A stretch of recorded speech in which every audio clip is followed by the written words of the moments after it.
L'Église chrétienne Maranatha est présente en ordination de tous les continents de la planète, des églises des pays dans les trois Amériques, Europe, Afrique, Asie et Océanie, connectées par la même doctrine, par la direction du Saint-Esprit de Dieu et unies par la parole vivante.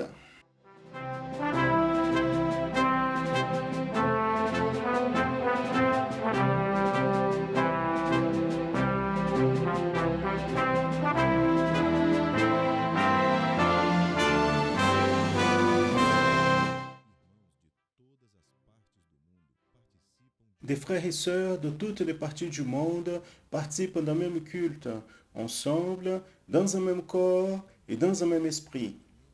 À travers le système de transmission, les membres de l'Église chrétienne Maranatha de toute la planète vivent un moment d'unité et de communion, comme l'ont vécu les Hébreux à leur sortie d'Égypte et les disciples avec le Seigneur Jésus à la veille de sa mort à la croix de Calvaire. Des personnes de toutes les parties du monde sont touchées par l'Évangile éternel et par le retour imminent de Jésus.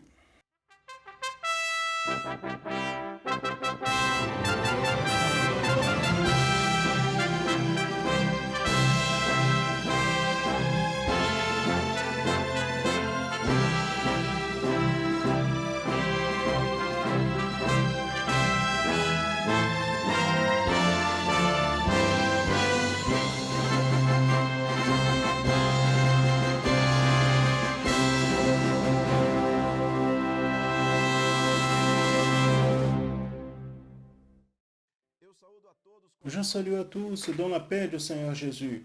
Nous sommes l'Église chrétienne Maranatha et nous commençons maintenant l'édition de plus de la promotion en annonçant l'Évangile éternel. Soyez bienvenus à cette promotion qui est préparée avec tout le soin, spécialement pour vous et pour toute votre famille. Dieu a établi à l'éternité un projet de vie pour chacun de nous. Et dans ce projet, sans doute, nous avons tous l'opportunité d'avoir une rencontre avec le Seigneur Jésus et de choisir si nous voulons vivre son projet de salut ou rejeter la vie éternelle qui lui nous offre. À partir de cette décision, une fois que nous avons choisi de vivre le plan de Dieu pour nous, beaucoup d'oppositions se lèvent avec l'objectif de nous dévier du chemin du salut.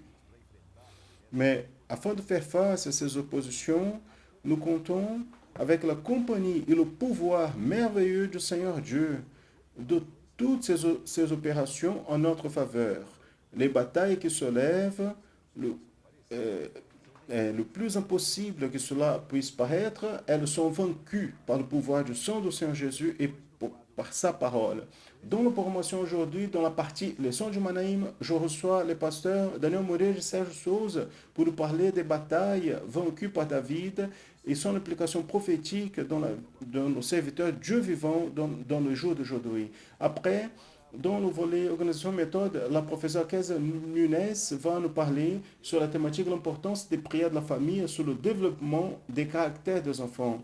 Dans le volet parfaite louange, la sœur Janaïne Zumak va continuer l'enseignement, les signes d'altération et tonalité, et dans l'étude des enfants intermédiaires et adolescents, la professeure Laetitia Lirio, dans la thématique en connaissant le mystère de l'évangile de Christ, nous parlera sur les armes de David. C'est maintenant le volet leçon du Manaïm.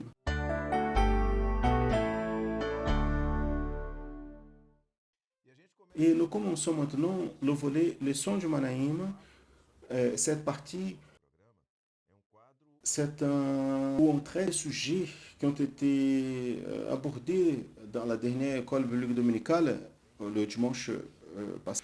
Et à travers les diverses publications dans la radio Manaïm ou notre canal, nos canaux sur YouTube, l'Église chrétienne Maranatha, nous abordons ces sujets et nous clôturons la semaine en parlant sur ce sujet ici dans le volet leçon du Manaïm. Et encore une fois, pour traiter de ce sujet, afin qu'on puisse en parler un peu sur ce qui a été la thématique de la dernière école biblique dominicale, je reçois ici le pasteur Serge Souza. Sergio, la paix du Seigneur soit bienvenue. Merci Josias. La paix du Seigneur à toi et à tous. Comme nous faisons toujours, nous apportons ici les participations qui ont été envoyées. Et vous regardez, qui nous regardent ici par notre canal YouTube, Vous voyez un code qui apparaît ici, en bas de l'écran. Vous pouvez pointer l'appareil photo de votre smartphone vers ce code. Si vous faites comme ça, votre appareil va être redirigé vers la messagerie WhatsApp. Et par ce biais, vous pouvez écrire et dire sur l'importance de la programmation pour votre vie. Vous pouvez nous envoyer ce message par texto ou par vidéo. Donc, nous allons passer ici quelques messages qui ont été envoyés. Nous allons lire ici un message envoyé par Rosane Oliveira de la ville de Salvador, dans l'état de Bahia, et elle nous dit: la programmation est une bénédiction de mon foyer et de ma vie. Le Seigneur est merveilleux, gloire à Dieu. Rosana de Salvador, Bahia. C'est un message court, objectif, mais qui résume bien l'importance de la programmation dans sa vie, de sa famille. Wagner Lamoni, de Goiânia, dans l'état de Goiás, au Brésil, il nous dit: la programmation est une expérience glorieuse. Nous recevons une bénédiction avec tous les contenus présentés. La doctrine est consolidée et cela nous fortifie chaque jour davantage. Gloire à Dieu. Maintenant, nous allons voir deux vidéos qui nous ont été envoyées. La première vidéo a été enregistré par Fabricio dans la ville de Viana, dans l'état de Espírito Santo, proche à Vitoria. Fabricio va nous dire, et dans la séquence, vous assistez notre sœur Mariana de l'église de Vitoria, mais elle habite dans la ville de Vila Velha. Nous allons voir les vidéos. La paix du Seigneur Jésus, mes frères, je m'appelle Fabricio, je suis de l'église de Viana. La promotion de l'évangile éternel, c'est une bénédiction pour nous les jeunes. Nous apprenons beaucoup de nos seigneurs. C'est une grande bénédiction. Nous apprenons et nous voyons le Saint-Esprit de Dieu qui se révèle à travers la parole. La paix du Seigneur Jésus. Bonjour mes frères et sœurs, je m'appelle Mariana. Je suis de l'église de Vila Velha, Espírito Santo, au Brésil. Mon expérience avec l'évangile éternel, c'est d'être plus proche du Seigneur. Les expériences sont merveilleuses. Le Seigneur nous bénit chaque fois davantage. La paix du Seigneur Jésus. Loué soit le nom du Seigneur. Merci à Rosania, merci Wagner, merci Fabricio, Mariana. Et encore une fois, je veux redire ici, vous voulez participer de la formation, envoyez-nous votre message, soit écrite, soit à travers une vidéo. Ce sera une joie d'apporter ici, partager avec tous les autres frères et sœurs, tous les autres qui assistent à cette formation. Nous allons donc entrer dans la thématique de notre formation de voler le sol Manaïm d'aujourd'hui, qui concerne l'expérience du serviteur dans la réalisation de l'œuvre et le projet de Dieu. Nous savons ce jour qu'il y a un projet pour chacun de nous et que l'homme, quand il prend connaissance de ce projet, il y a le libre arbitre de décider, de choisir s'il veut vivre ce projet ou non, ou ignorer le plan de Dieu. Mais certainement, dans le contexte de ce projet, il y a des oppositions qui se lèvent. J'aimerais que vous puissiez parler un peu sur cela. Alors, avant de parler des oppositions, vous avez cité sur le choix qui doit être confirmé tous les jours. Un jour, vous avez choisi servir le Seigneur, moi aussi, et beaucoup qui sont avec nous. Mais cette décision doit être pas seulement par des mots, par des paroles, par des attitudes aussi, les mots aussi, mais de la même manière, par le cœur, pour la manière de vivre. On doit confirmer tous les jours que Jésus est notre Seigneur. Les oppositions, Josias, elles ont toujours existé à l'Ancien Testament, pendant le ministère du Seigneur Jésus, dans l'église au début appelée primitive, qui n'est pas différente de l'église de nos jours. Et il est très important d'avoir cette notion, cette science, cette connaissance que les oppositions, des fois, elles sont à l'intérieur de nous, de notre cœur, de notre pensée,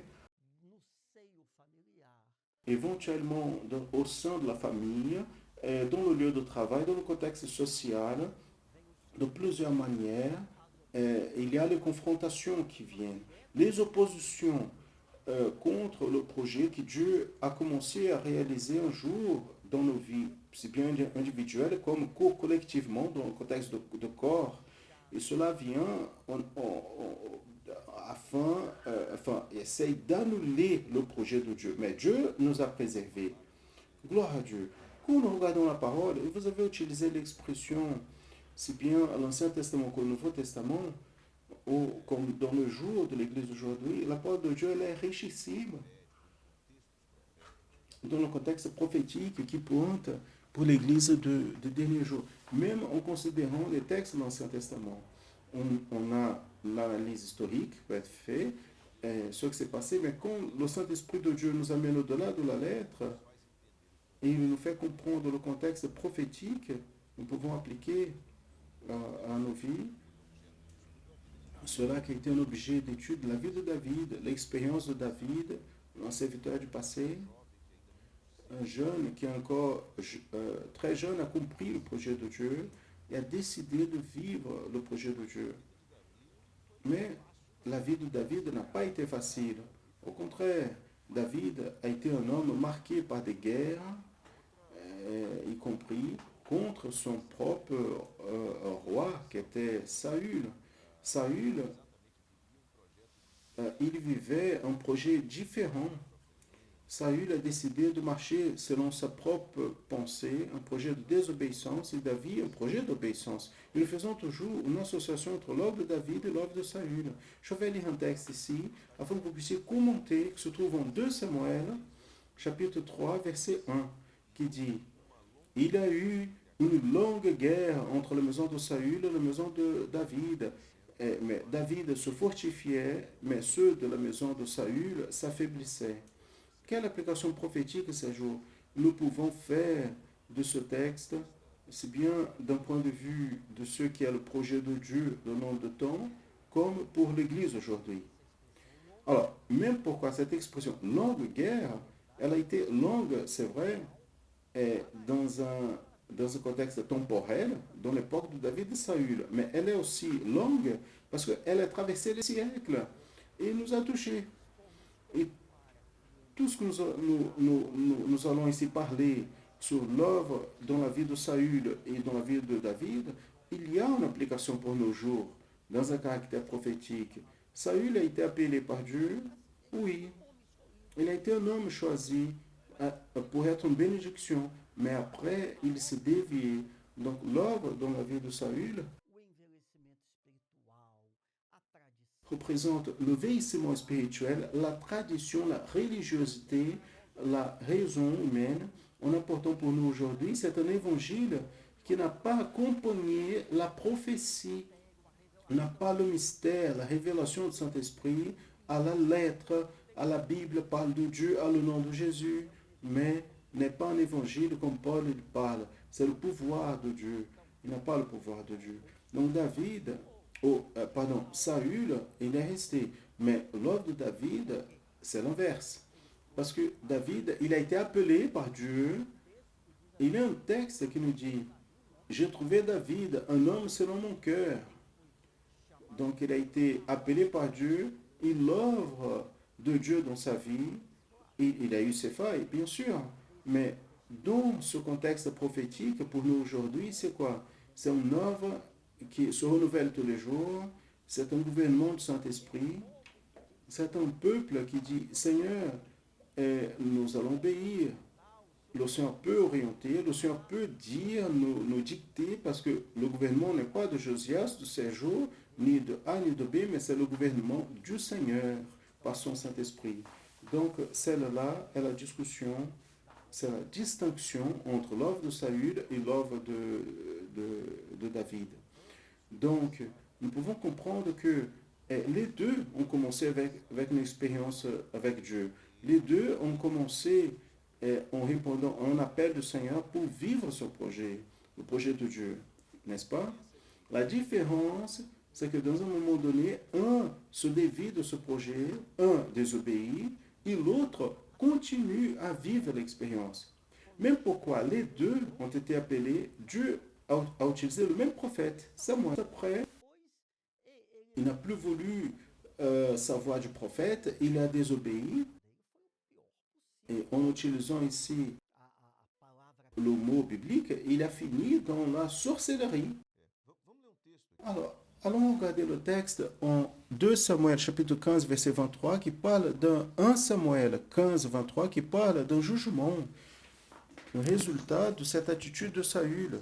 La parole nous dit car la rébellion est comme le péché de sorcellerie et l'insister est comme l'iniquité et idolâtrie. Car tu as rejeté la parole du Seigneur, lui aussi, il t'a rejeté à toi, afin que tu ne sois pas roi.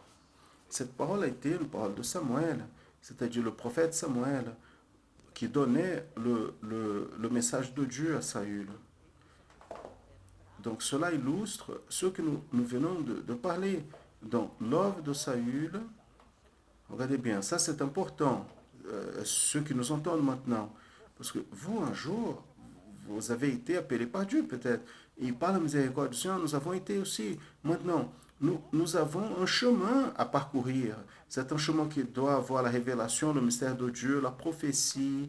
C'est un peuple baptisé du Saint-Esprit, avec les dons spirituels, avec un engagement, avec ce qui est prophétique. C'est laisser Dieu qui agit en culte, sont nos cultes que nous voyons dans nos églises, un culte où tout tourne autour de la parole du Seigneur Jésus, de l'opération de son Esprit Saint. Donc, nous devons garder cela, parce que celui qui perd cela, le résultat, il est là. Oui, et nous voyons dans le texte que, en plus de la rébellion, de la désobéissance, il existe encore l'insister, n'est-ce pas? L'insister dans la désobéissance. Ne pas reconnaître l'erreur et revenir au projet, persister au dehors du projet. Très bien, maintenant, nous allons lire un texte du Nouveau Testament afin qu'on fasse une association qui se trouve dans le livre d'Actes des Apôtres, chapitre 13, verset numéro 22, qui dit, et quand celui-là a été enlevé, il les a levés comme roi David, auquel aussi il y a donné comme témoignage, j'ai trouvé David, fils d'Ésaïe, un homme selon mon cœur qui fera toute ma volonté. Nous avons ici une expression au Nouveau Testament qui testifie l'expérience de David. Et à partir de là, Josias, on voit l'importance de ce que nous cherchons. Et Dieu, il nous donne, quelle est la volonté de Dieu. Regardez bien. Des fois, quelqu'un peut dire, mais tout se trouve dans la Bible. Oui, la Bible, elle est complète, c'est vrai. Mais en plus de ce qui est le registre littéraire, il y a une action du Saint-Esprit. C'est ce que nous avons parlé à la semaine dernière. Celui qui a inspiré la parole a été écrite, c'est celui qui veut nous enrichir, veut la révéler en apportant ses mystères, parce que c'est cela qui nous fortifie. Je pense qu'on peut utiliser l'expression qui dit que ce que l'Église cherche, ce que le chrétien fidèle doit avoir dans le Seigneur, c'est de vivre selon le cœur de Dieu. Et trouver ce trésor tous les jours, qui est la volonté de Dieu, savoir la volonté et l'accomplir. Gloire à Dieu. L'expression j'ai trouvé David au Nouveau Testament aussi, dans la rencontre du Seigneur Jésus, où une femme samaritaine il dit le Père cherche ceux qui l'adorent en esprit et en vérité, les véritables adorateurs. Donc le Seigneur, il trouve à plusieurs. Loué soit le Seigneur. Maintenant, nous allons dans un épisode particulier de la vie de David, une rencontre de David avec Saül. Les Philistins étaient en guerre avec le peuple d'Israël. Saül avait ses armées. C'est quand apparaît la figure, le personnage biblique connu, qui c'est le géant Goliath. Il se présente, il fait une proposition qu'un homme devrait lutter contre lui. Il a présenté ce défi, n'est-ce pas? Il voulait une confrontation directe, homme à homme. Goliath était un géant. Celui qui a la curiosité, il peut lire dans la parole de Dieu, parce que la Bible fait référence au poids de l'armure, le poids de la cuirasse, le poids des armes du géant Goliath. Et pour qu'un soldat il puisse manipuler quelque chose de si lourd avec droiture, il doit être extrêmement fort. Donc cela, c'est pas commun dans un point de vue de la possibilité humaine. Goliath, il se lève de cette manière, personne n'avait la solution. David, qui était encore un adolescent, c'est bien vrai qu'il n'était pas parmi les soldats, il n'avait pas l'âge pour se battre. Il vient, envoyé par son père, il se présente et il se propose, non, moi je vais le vaincre, je vais résoudre ce problème. Et après l'insistance de David, d'ailleurs, en racontant le témoignage de ses victoires, Saül a approuvé. Et là, il y a un détail, c'est ce que Saül a proposé à David. Et l'attitude et la réponse de David, de comment se préparer pour cette bataille, de ce qui concerne ses habits. 1 Samuel 17, 38, la Bible dit, et Saül a vêtu David de ses habits et a mis sur sa tête un casque d'airain et l'a revêtu d'une cuirasse. Et je vais lire le verset 45 du même chapitre, 1 Samuel 17, 45, afin que vous puissiez commenter. La Bible dit, David a dit aux Philistins, tu viens à moi avec l'épée, lance et bouclier. Mais moi, je vais à toi au nom du Seigneur des armées, le Dieu des armées d'Israël, à qui tu affrontes. Ces jours sont deux manières différentes de faire face à une bataille, n'est-ce pas? Ici, Saül, celle que Saül connaissait et a offert à David, et celle que David a choisi de se présenter. Qu'est-ce que vous pouviez faire? Quel commentaire vous pouvez faire sur cela? Alors, Saül, il voulait que David allait à ce défi en son nom, le nom de Saül, avec les équipements, les habits donnés par Saül. Mais comment cela serait possible? En revenant à ce que nous avons dit il y a quelques instants, si l'œuvre de Saül, c'est un type de celui qui a laissé la bénédiction de Dieu, qui a échangé le prophétique, le spirituel, la révélation par la chair, par la religion, par la désobéissance, David, est, en étant un type, n'est-ce pas, d'un homme selon le cœur de Dieu, et en étant un homme selon le cœur de Dieu, et en étant un parallèle prophétique de l'œuvre du Saint-Esprit, du Seigneur Jésus, de l'obéissance, de l'engagement, il ne pouvait pas accepter ses habits. Saül voulait, tu vas en mon nom.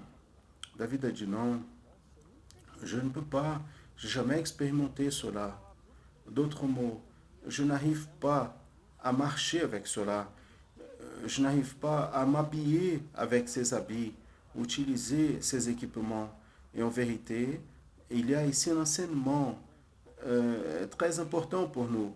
Celui qui connaît la révélation, le mystère, la bénédiction du Seigneur, ce que le Saint-Esprit lui fait dans cette dernière heure, dans l'œuvre de son esprit, il ne veut pas savoir des habits de Saül.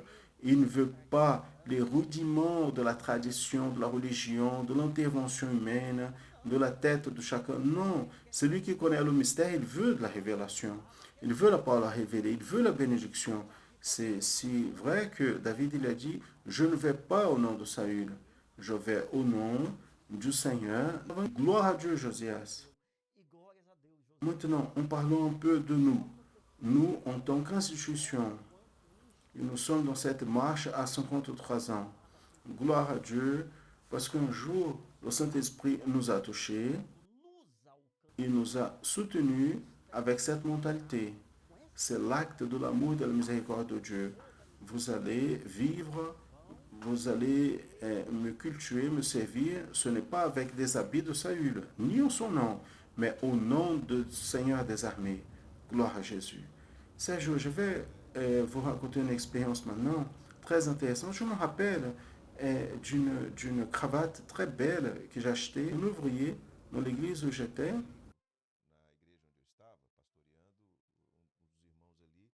il a acheté, il a acheté la même cravate. Euh, et c'est très drôle parce que quand je portais la cravate, il portait aussi la sienne. On se retrouvait avec la même cravate. Cela parce qu'on vit une réalité industrielle. Les choses sont faites, n'est-ce pas, en série. Mais à cette époque, ce n'était pas comme ça.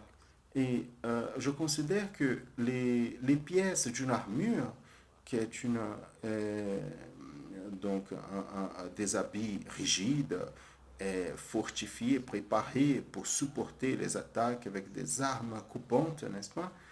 Qui, j'imagine que cette armure, elle était préparée, euh, adaptée à la taille du roi, n'est-ce pas? Si c'était moi, par exemple, l'armure devrait être un peu plus large. D'autres, il y a des gens ici dans notre équipe que son armure devait être plus mince. Donc, ce que Saül a essayé de faire, c'était d'insérer David dans son moule.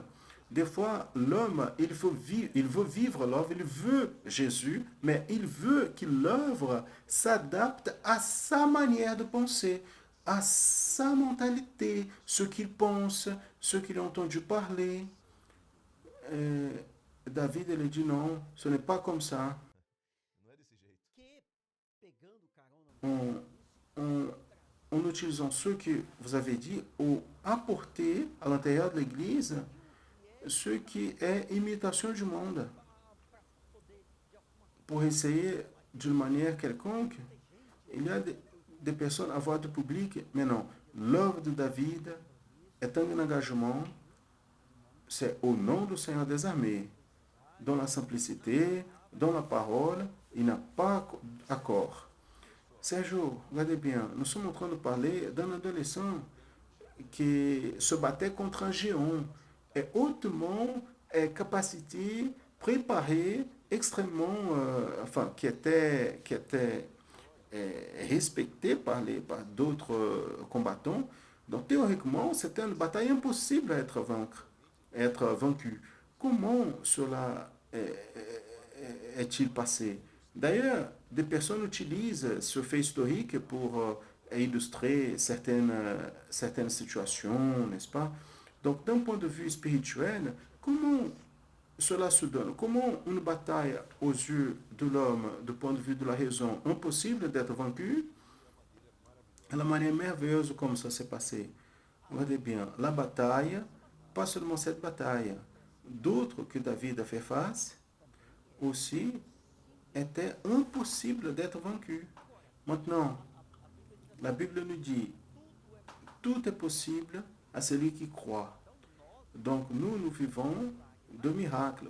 Dans la dispensation du Saint-Esprit, comme vous dites, Seigneur, fais l'œuvre, me voici, Seigneur. Il va opérer ce qui sort de notre capacité, même de la compréhension. Et là, j'imagine même, ça c'est quelque chose de moi. Quand David il a refusé les habits de Saül, les personnes qui étaient là, Saül lui-même a pensé, mais il va faire quoi? Quelle arme il va utiliser? Et soudain, David, un petit jeune, il va dans un fleuve. Il entre dans le fleuve, il prend, nous ne pouvons pas affirmer qu'il s'est plié, n'est-ce pas? Mais probablement pour prendre les cinq pierres, certainement il a dû s'agenouiller. Donc il prend les cinq pierres avec une fronde, n'est-ce pas? Je ne sais pas comment la scène était faite, mais aujourd'hui on peut imaginer que c'était un morceau de tissu qu'on tourne. Et là on dit, comment on va lutter? Donc David prend les cinq pierres, n'est-ce pas, du torrent, et 1 Samuel 17:40, il prend les cinq pierres du fleuve. Quand David il fait cela, en vérité, là se trouvait Josias. Voici le texte. Et en prenant son bâton dans la main, il a choisi pour soi cinq pierres du fleuve, a mis dans la gibecière de berger qu'il portait, et en, en, en prenant sa fronde, il s'est approché du Philistin. En effet, ce n'est pas une liste des équipements qui est normale pour la bataille, n'est-ce pas? Mais voici une prophétie glorieuse concernant l'Église du Seigneur Jésus. Et la Paul dit que contre l'Église du Seigneur, même pas les portes de l'enfer va prévaloir. Donc, on lit ici le bâton à la main, c'est-à-dire c'est un peuple conduit par le Saint-Esprit, dirigé par la révélation. Les pierres sont les ressources de la grâce. La clameur par le sang de Jésus, la prière, le jeûne, la parole révélée, les dons spirituels, le culte, et tellement de choses, n'est-ce pas? Le petit matin, il a mis dans sa gisbière son cœur, tout cela est dans mon cœur. La fronde, c'est-à-dire, il ne s'est pas approché, il n'est pas allé faire une embrassade au géant, c'est un type de la chair. Non, comme nous avons cité dans l'école biblique, il a fait tout ça à distance. Et la pierre qu'il a lancée a touché le front du géant qui est tombé par terre mort. Donc la victoire de l'Église, de l'œuvre du Seigneur, est exactement de cette manière.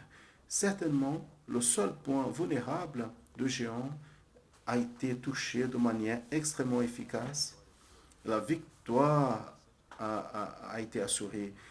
C'est intéressant qu'à la fin, David, il va, il prend l'épée du Goliath, coupe sa tête et apporte à Saül. Voici le sujet résolu.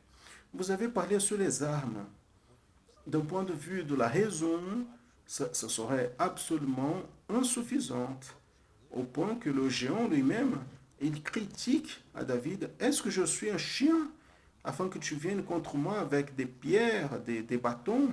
C'est-à-dire, la chair, et Goliath est un type de la chair, elle traite, elle essaye de qualifier le projet de Dieu comme étant quelque chose de dérisoire. Mais ce n'était simplement une pierre qui était dans la victoire de David. Était le contexte d'aller au nom du Seigneur des armées. E assim o Senhor a béni. E dans ce contexte, il y a un texte de la parole du Seigneur dans le livre d'Apocalypse, chapitre 12, verset 11, qui aussi, il présente les armes de l'Église, les armes que l'Église utilise pour vaincre. Et ils l'ont vaincu par le son de l'agneau, par la parole de son témoignage. Et ils n'ont pas aimé leur vie jusqu'à la mort. Ça, c'est la victoire de l'Église. Nous avons cité de plusieurs armes célestes. Et ici, c'est une conclusion parce que tout ce que nous avons vient à partir du sang de Jésus. Le sang de l'agneau de Dieu et la parole qui est ouverte et décourtinée pour notre soutien, spécialement à cette dernière heure. Gloire à Dieu. Sergio, nous avons toujours Daniel avec nous. Avec nous aujourd'hui, il n'a pas pu venir à cause d'un empêchement de dernière minute. Il n'était pas prévu. Daniel, il apporte toujours une parole. Maintenant, c'est sur votre responsabilité. Nous faisons toujours une application de tout ce que nous avons parlé ici, appliqué à la vie de celui qui nous assiste. Et j'aimerais que vous puissiez apporter ce message maintenant. David, parmi tout ce que nous avons dit, il a démontré que sa confiance était en Dieu. Je vais au nom du Seigneur des armées. Il se confiait dans le Seigneur. C'est si vrai que les armes qu'il a utilisées, nous avons déjà parlé, n'avaient aucune signification, aucune importance dans le sens d'une bataille. Mais il a lancé tout devant le Seigneur. Vous êtes dans la lutte, dans la bataille, dans l'angoisse. C'est le problème qui t'encercle à la maison, quelque chose à l'intérieur, au travail, où que ce soit. Confiez-vous sur le Seigneur. Mettez votre vie sur lui. Utilisez les armes spirituelles, la prière, le jeûne, la clameur par le son, la parole. Et ainsi, vous allez être victorieux par le son et au nom de Jésus. Loué soit le Seigneur. Très bien. Vous avez ici, qui apparaît à l'écran, un autre code. Je vais vous dire, ce code que nous présentons ici à la fin de cette partie, il est différent de celui du début. Parce que à travers ce code ici, vous pouvez être redirigé vers, enfin, vous serez redirigé vers un message WhatsApp, mais dans ce message, vous allez voir une question. Et quand vous allez répondre à cette question et vous nous l'envoyez, vous nous aidez à préparer la prochaine édition du volet Leçons du Manaïma. Et nous montrons ce QR code ici. Nous avons reçu une participation d'Adriano Carvalho de Florianopolis, Santa Catarina, au Brésil. À propos de ce que nous avons traité ici dans le volet d'aujourd'hui, il nous a dit Goliath, qui symbolise la chair, a été vaincu par David à travers les 5 pierres du fleuve et de la fronde, ce qui pointe prophétiquement vers l'utilisation des ressources de la grâce et l'action du Saint-Esprit. Adriano Carvalho de Florianopolis, Santa Catarina. Merci Adriano de participer. Vous aussi, vous pouvez participer. Il suffit de pointer l'appareil photo de votre smartphone vers le code et répondre à la question qui va apparaître dans votre message WhatsApp. Sergio, nous sommes arrivés à la fin de cette les choses du Seigneur, ce qui nous réjouit beaucoup. La paix du Seigneur. La paix du Seigneur à toi, Josias, et à tous. Amen.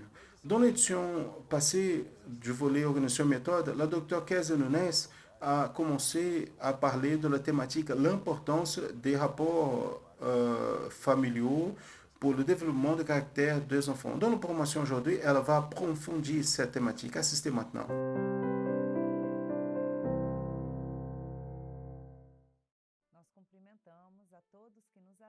Nous saluons à tous qui nous assistent dans la paix du Seigneur Jésus. Dans cet épisode, nous allons continuer à traiter de la contribution des interactions de la famille, du cerveau et du caractère humain. Et nous posons la question à vous qui nous regardez. Quel est le bénéfice de cette discussion pour nos familles? Nous mettons en évidence 3 bénéfices principaux.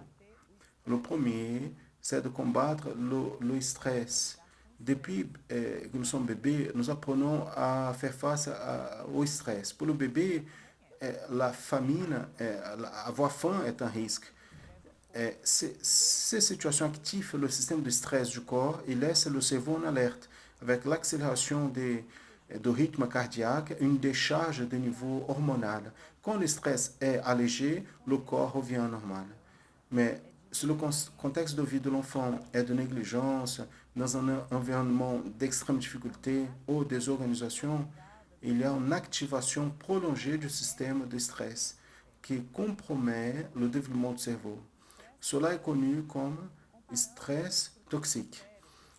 Nous comparons la structure du cerveau dans la première enfance avec la construction d'une maison. La première a une bonne base, mais la deuxième, qui a une base instable, a compromis les étapes suivantes.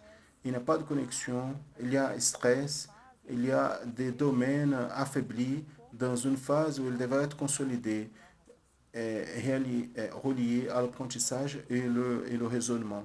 Combattre le stress toxique contribue avec la santé, le développement et à diminuer les difficultés futures. Nous avons vu qu'une base affaiblie laisse enfants et adultes vulnérables à des problèmes d'apprentissage et de comportement. Déjà, une base solide d'interaction de la famille avec des stimulus de l'amour proportionne un développement cérébral consistant. Donc, allons-y à insister et investir à la base de notre famille. Le deuxième bénéfice, c'est contribuer avec le développement infantile. Nous sommes des êtres culturels. L'aspect culturel est ce rapport du corps avec la pensée, le monde, le sens, la nature. Nous apprenons avec le corps en mouvement et pas arrêté. L'enfant, elle connaît le monde quand elle se déplace pour prendre quelque chose et explorer. Nous apprenons à nous le langage corporel, l'expérience, les sensations corporelles sont intenses et inexplicables par des mots. Nous pouvons même essayer, mais c'est difficile de décrire les sensations vécues comme sauter de la corde une première fois, faire un jeu avec l'enfant, prendre donc un jouet, faire un jeu avec l'enfant. C'est difficile d'expliquer par des mots les expériences vécues dans le corps, par le corps. Donc, afin d'avoir une expérience saine infantile, il faut avoir un environnement sûr. Sûr, c'est supervisionné, mais avec stimulus, avec différents défis pour les enfants, afin qu'ils puissent avoir la condition de marcher, monter, descendre, euh, rouler par terre, explorer, jouer avec l'eau, avec la boue, et créer avec des histoires, avec les feuilles, semences. Le corps a besoin de connaître et exploiter à l'intérieur et à l'extérieur de la maison. Ainsi, c'est tellement important comme jouer, c'est de faire cela dans la nature. Cela contribue avec la créativité, l'initiative, haute confiance, la capacité de choix, de résoudre des problèmes, l'empathie, l'humilité, le sens d'appartenance. Et pour fortifier ces aspects, jouer dans la nature contribue pour le contrôle de l'obésité, l'hyperactivité, déficit d'attention, déséquilibre émotionnel, myopie et baisse de motricité, le manque d'équilibre, d'agilité et d'activité physique.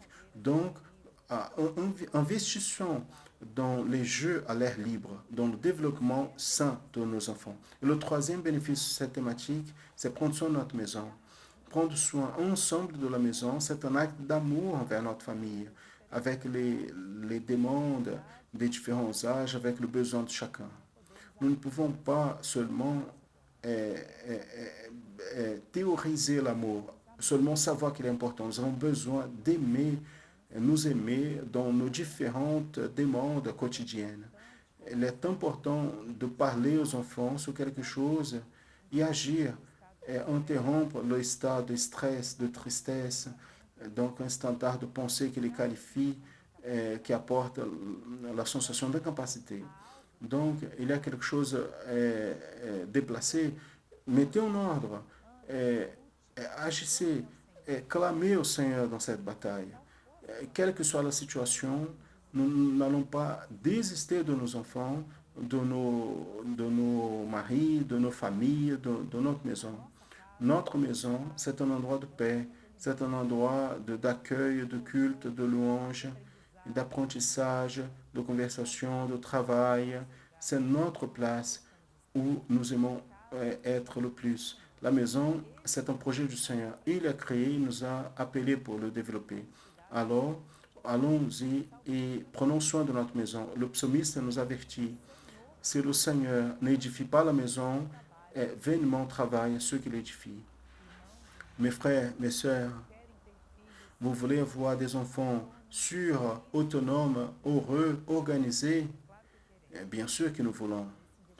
Cet investissement commence dans l'enfance, mais se développe pour au-delà de l'enfance.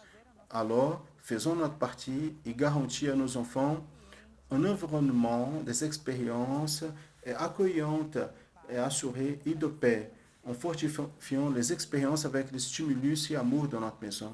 Que le Seigneur nous bénisse grandement. La paix du Seigneur Jésus. Vous avez déjà vu dans la promotion la semaine dernière, et vous apprenez des nouveaux concepts de la musique en vous perfectionnant comme musicien, n'est-ce pas? Aujourd'hui, dans le volet parfaite louange, nous allons continuer à prendre les signes d'altération pour élargir la qualité de l'exécution de la louange. Et encore une fois, celle qui va donner l'étude, c'est la sœur Janaïne. Alors, vous savez déjà, prenez votre instrument et allons-y apprendre.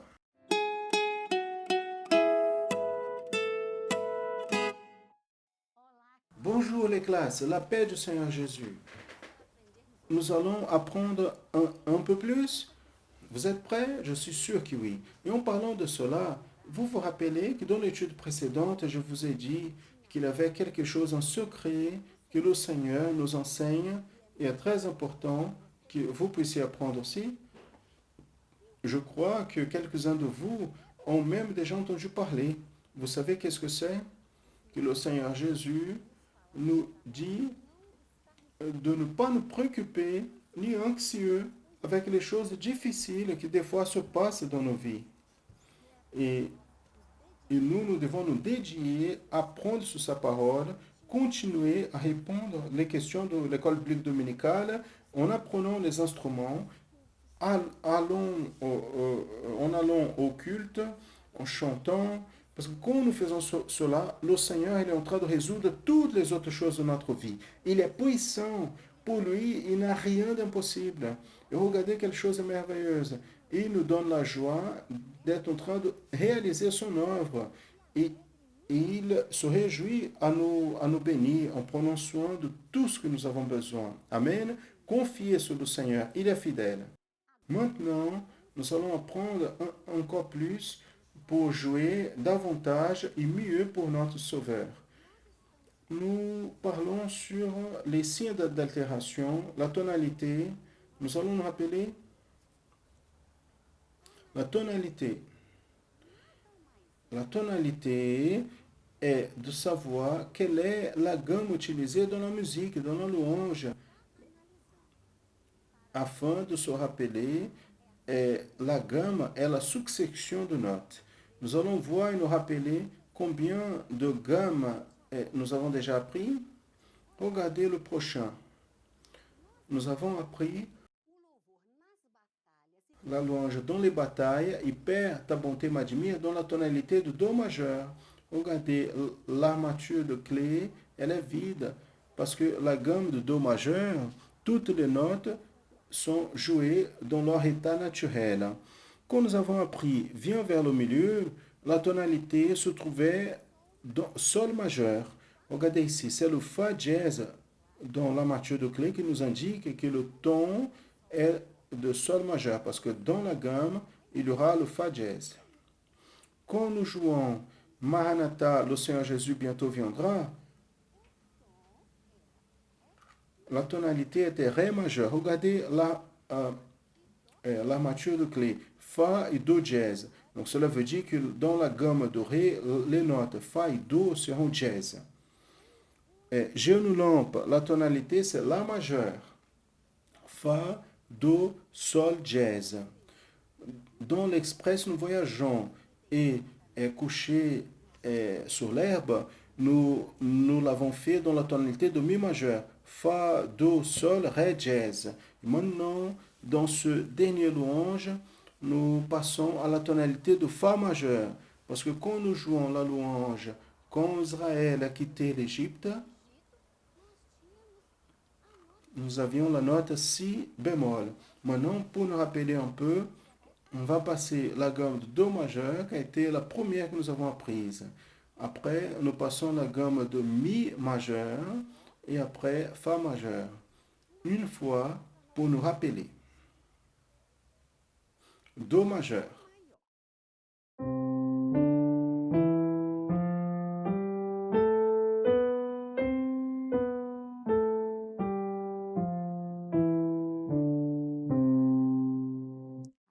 Maintenant, je vais vous faire la gamme de Mi majeur. Fa, Do, Sol, Ré dièse.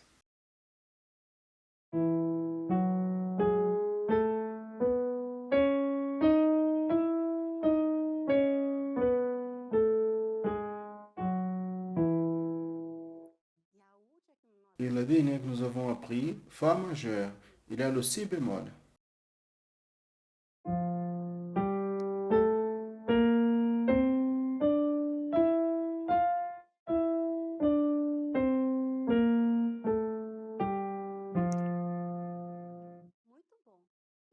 Très bien.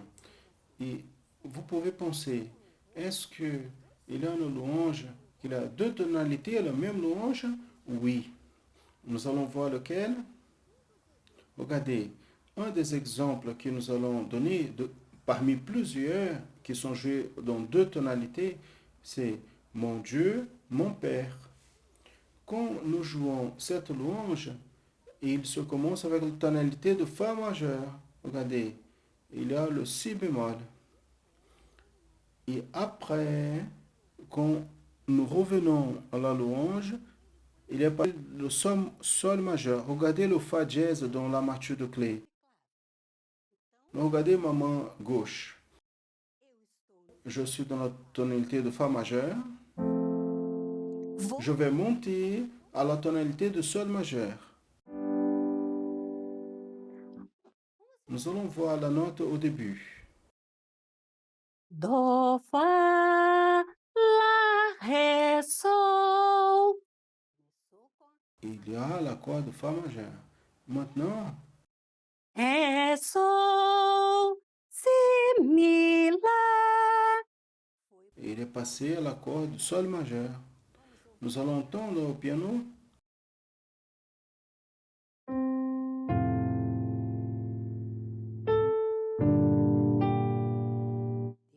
Après, change de ton.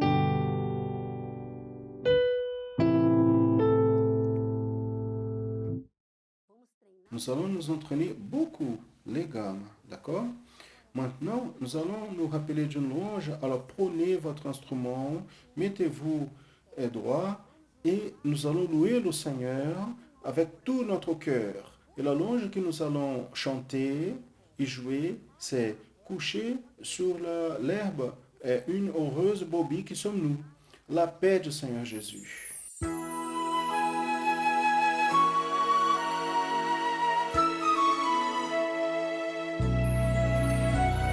Deitada na relva, uma feliz ovelha, junto ao pastor está a descansar. Nas águas tranquilas, sacia sua sede, da relva bem verde pode se alimentar. Ovelha jamais deixe este aprisco. Eis o bom pastor para de te cuidar. No mundo lá fora há tristeza e guerra. Jesus é alegria, verdade e paz.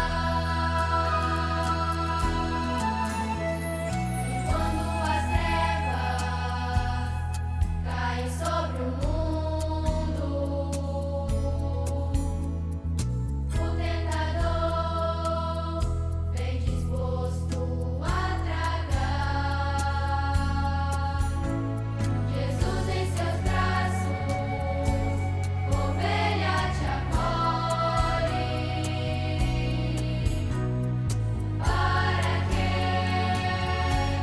tu possas a vida herdar. Ovelha jamais deixe este aprisco. Eis o bom pastor para de te cuidar. No mundo lá fora há tristeza e guerra. Jesus é alegria, verdade e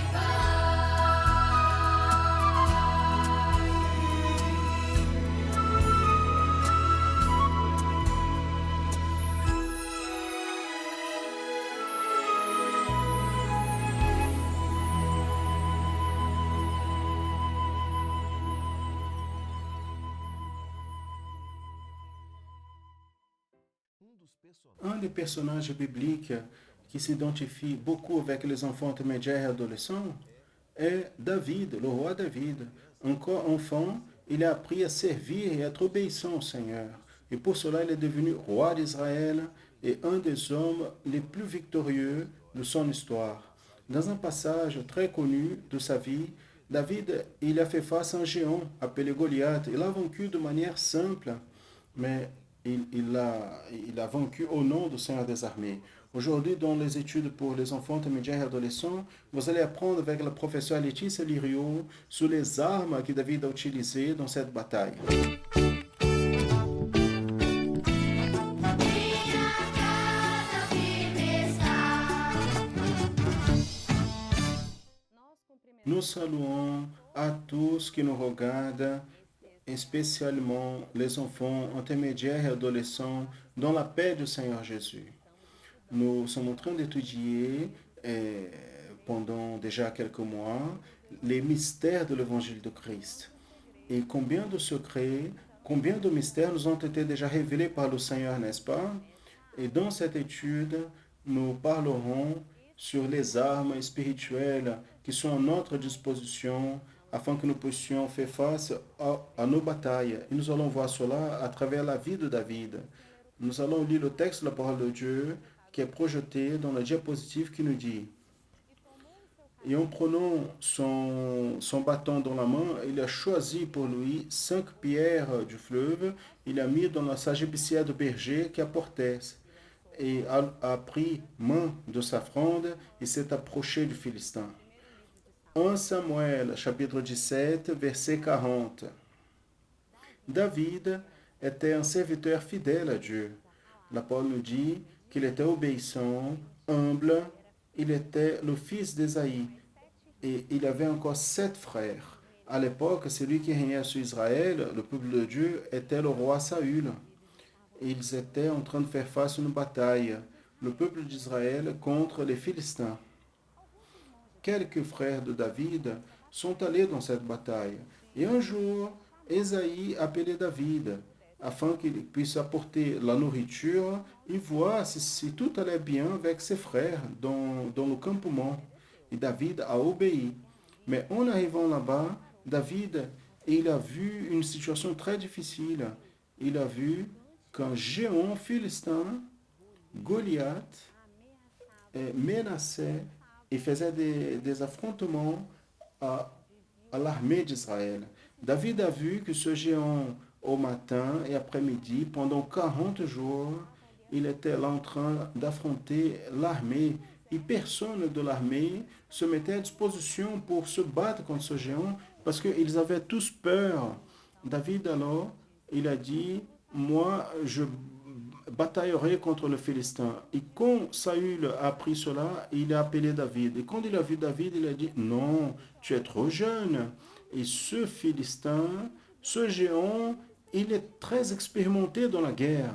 Mais David, il a raconté à Saül que quand il prenait soin des brebis de son père, l'ours et le lion sont venus pour prendre des brebis. Et David alors a bataillé contre eux et a vaincu. Il a dit à Saül: de la même manière que le Seigneur m'a délivré des griffes de l'ours et de lion, il me délivrera des mains de ce Philistin. Saül alors a été d'accord que David puisse aller se batailler. Et il a essayé de mettre sur lui son armure, a donné des armes à Saül. David a essayé de mettre cela, mais il a dit: non, ça c'est pas pour moi.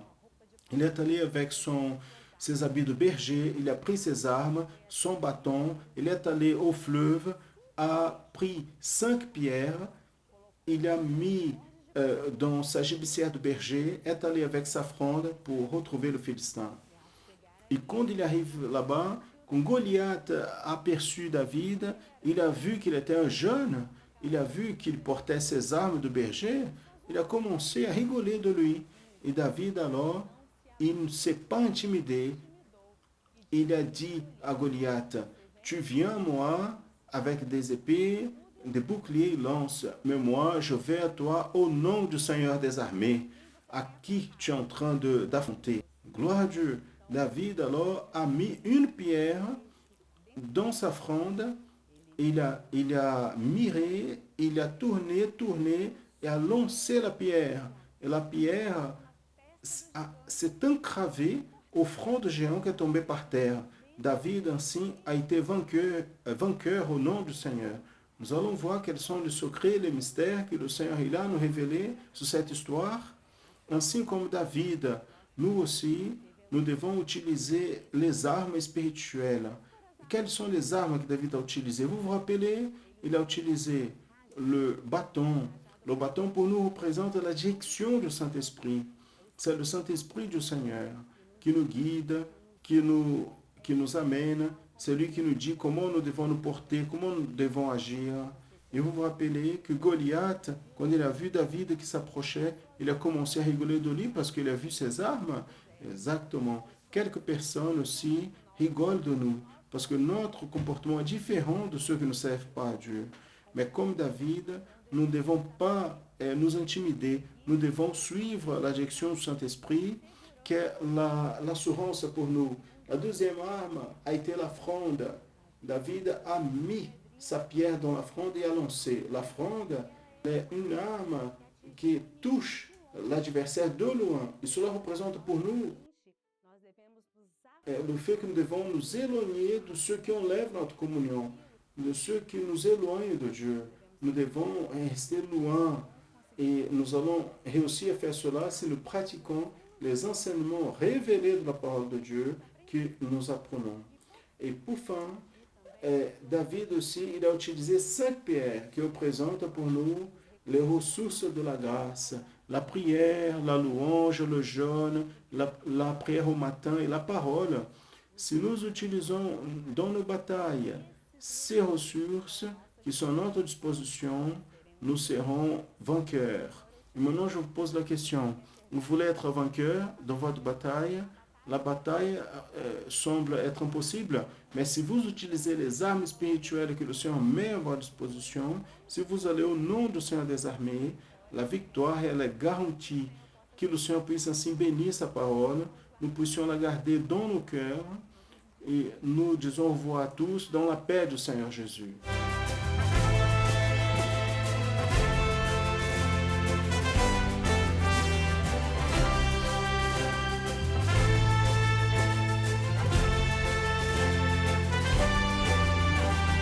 Nas batalhas sou vencedor, uso as armas espirituais, revestido de toda a armadura de Deus, serei fortalecido no Senhor. Tenho cingido os lombos com a verdade, vestido a pureza da justiça, e calçado os pés na preparação do Evangelho da paz.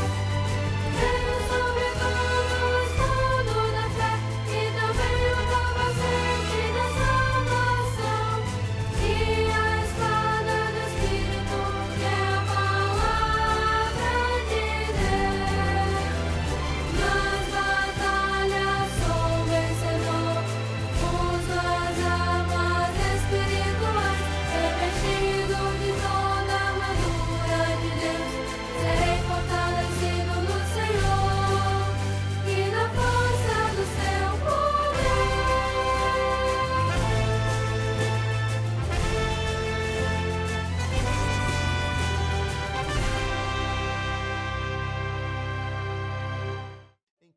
Dans toutes les éditions de la promotion de l'annonçant l'Évangile éternel, nous rappelons toujours un projet merveilleux qui porte des résultats chaque fois plus notables. Vous aussi, vous pouvez être bénéficiaire de cela. C'est le projet d'assistance spirituelle de l'Église chrétienne Maranatha. C'est simple de participer.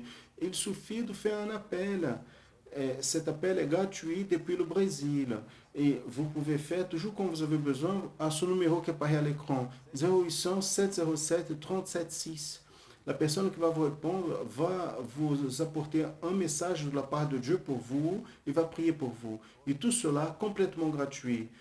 Pointez l'appareil photo ou le code qui apparaît à côté du numéro et votre appareil sera redirigé vers cet appel. Et encore, nous n'allons vous demander aucune contribution financière, ni même une offrande. Tout est gratuit, oui. Appelez toujours quand vous avez besoin. Vous voulez connaître davantage sur l'Église chrétienne Maranatha et aussi de nos projets? Accédez à nos réseaux sociaux et téléchargez les applications de l'Église chrétienne Maranatha et aussi de la radio Manaïm. Écoutez des louanges 24 heures par jour, en plus des messages bibliques, et vous pouvez encore partager nos contenus. Accédez aussi à notre canal YouTube, le canal de l'Église chrétienne Maranatha sur YouTube. Et ne ratez pas notre programmation. Ici, j'attire votre attention à une de ces programmations qui est spéciale, l'école biblique dominicale. Tous les dimanches à 10h du matin, ponctuellement, vous assistez les BT de notre canal YouTube. Ici, nous arrivons à la fin de cette édition de la promotion de l'annonçant l'Évangile éternel. Et la semaine prochaine, si le Seigneur nous permet, nous serons ensemble encore une fois. Maranatha, le Seigneur Jésus vient.